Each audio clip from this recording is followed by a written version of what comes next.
मुख्य पाठ्यक्रम के अंतर्गत आप सभी का स्वागत है।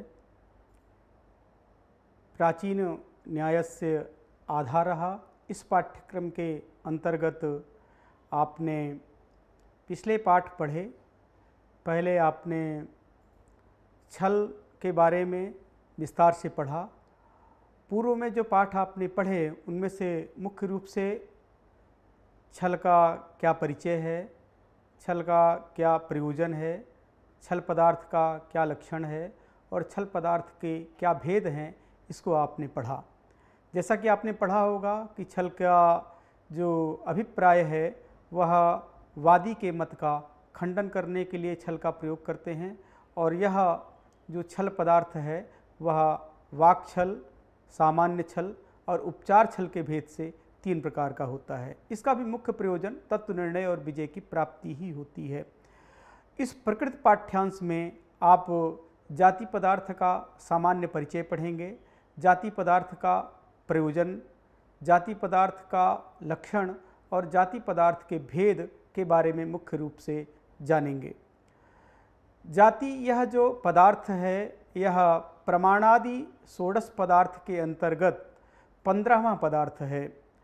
जाति का भी मुख्य रूप से वही प्रयोजन है जो छल का है, वादी के मत का खंडन करना, वादी को परास्त करना, वादी को के पक्ष का विरोध करके उसके मत का खंडन करना ही जाति का मुख्य प्रयोजन है।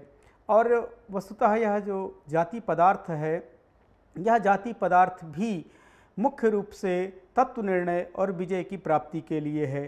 पहले जाति के बारे में यदि हम जानेंगे तो हमें जाति के माध्यम से तत्व का निर्णय पता चलेगा, तत्व के बारे में हम जानेंगे क्योंकि हम जो तत्व से भिन्न है उसको जानेंगे जाति के माध्यम से, और विजय की प्राप्ति भी उसका मुख्य प्रयोजन है। इसके अलावा जाति का जो लक्षण है वह सामान्यतः आचार्य महर्षि गौतम ने लिखा है, साधर्म वैधर्म्याभ्याम प्रत्यवस्थानम जाति ही। साधर्म और वैधर्म के द्वारा परमत का खंडन करना जाति है। और यह जो जाति है वह असद उत्तर है, अयथार्थ उत्तर है। वादी के मत का खंडन करने के लिए असद उत्तर का सहारा लेकर के जब हम उसको परास्त करते हैं तो वह असद उत्तर ही जाति है। वह जाति 24 प्रकार की है। 24 प्रकार की ये जातियां हैं। उनमें से साधर्म्य समा, वैधर्म्य समा, उत्कर्ष समा, अपकर्ष समा, वर्ण समा, अवर्ण समा, विकल्प समा, साध्य समा, प्राप्ति समा, अप्राप्ति समा, प्रसंग समा, प्रतिदृष्टांत समा, अनुत्पत्ति समा, संशय समा, प्रकरण समा, अहेतु समा, अर्थापत्ति समा, अविशेष समा, उपपत्ति समा, उपलब्धि समा, अनुपलब्धि समा, नित्य समा, अनित्य समा, कार्य समा, एताः 24 जातयः।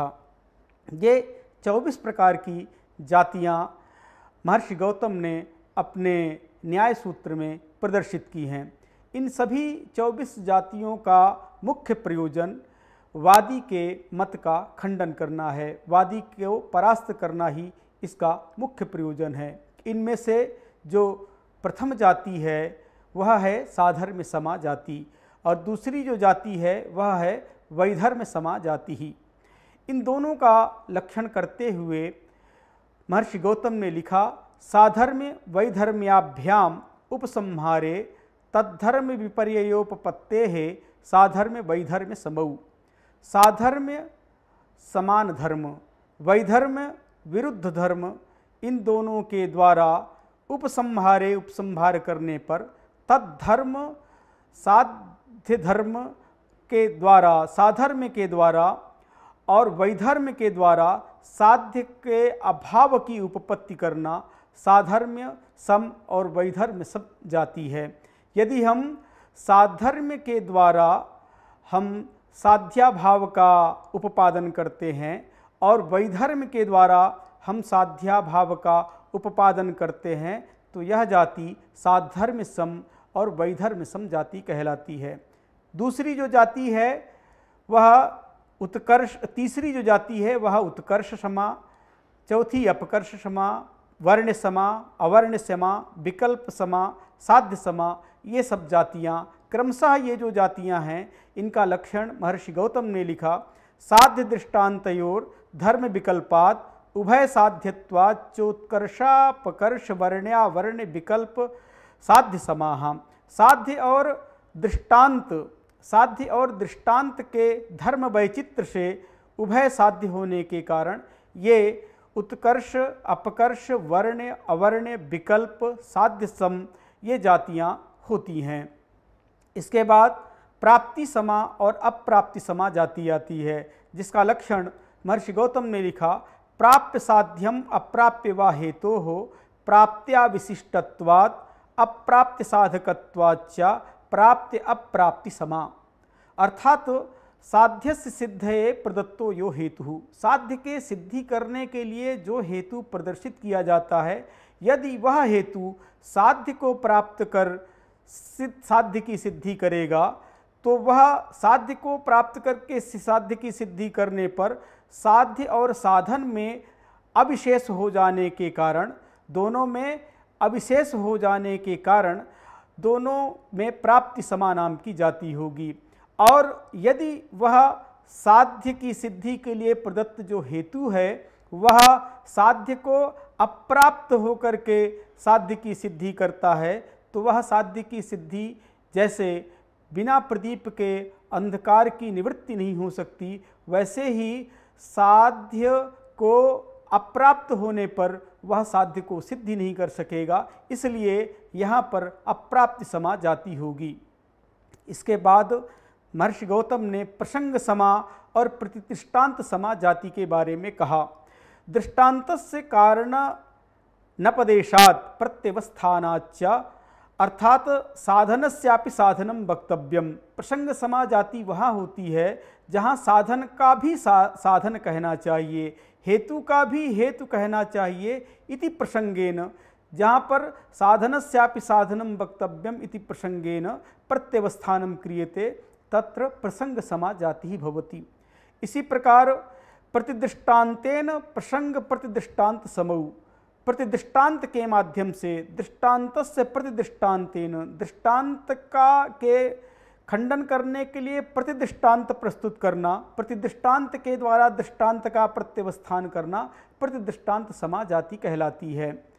इसके बाद अनुत्पत्ति समा जाति के बारे में आचार्य ने लिखा। प्रागुत्पत्तेः कारणाभावात् अनुत्पत्ति समा, अर्थात अनुपपत्ति समा जो जाति है, उपपत्तेः पूर्वं पदार्थे कारणाभावात् साध्य साधकाभावात् साध्याभाव प्रदर्शनम अनुत्पत्ति समः, अर्थात जो उत्पत्ति के पूर्व जो पदार्थ है, उत्पत्ति के पूर्व जो अनुत्पन्न पदार्थ शब्द आदि पदार्थ है, जिसमें प्रयत्नानंतरीयकत्व रूप अनित्य का कारणत्व नहीं है। शब्दो अनित्यः प्रयत्नानंतरीयकत्वात् में शब्द में अनित्यत्व के सिद्ध करने के लिए प्रयत्नानंतरीयकत्व रूप कारण है, लेकिन जो उत्पत्ति के पूर्व अनुत्पन्न जो शब्द है उसमें प्रयत्नानंतरीयकत्व रूप कारण न होने से वहाँ पर अनुत्पत्ति समा जाति होती है।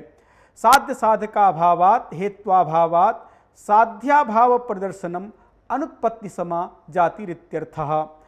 और अनुत्पत्ति समा जाति के विस्तार से समझने के बाद जो जातियां अभी शेष हैं, जिनको हम इस पाठ्यांश में नहीं पढ़ सके हैं, उन जातियों का हम अग्रिम पाठ्यांश में अध्ययन करेंगे, क्योंकि यह जाति का विषय अत्यंत सूक्ष्म है, अतः अत्यंत गंभीरता के साथ इसका अध्ययन करना चाहिए। और इसका जो मुख्य प्रयोजन है, वादी के मत का खंडन करने के लिए जाति का प्रयोग, जो कि अयथार्थ उत्तर है, जैसा कि मैं पूर्व में बता चुका हूँ, असद उत्तरम जाति ही, जो अयथार्थ उत्तर है वह जाति है। लेकिन वादी के मत का खंडन करने के लिए इस जाति का ज्ञान होना अत्यंत आवश्यक है।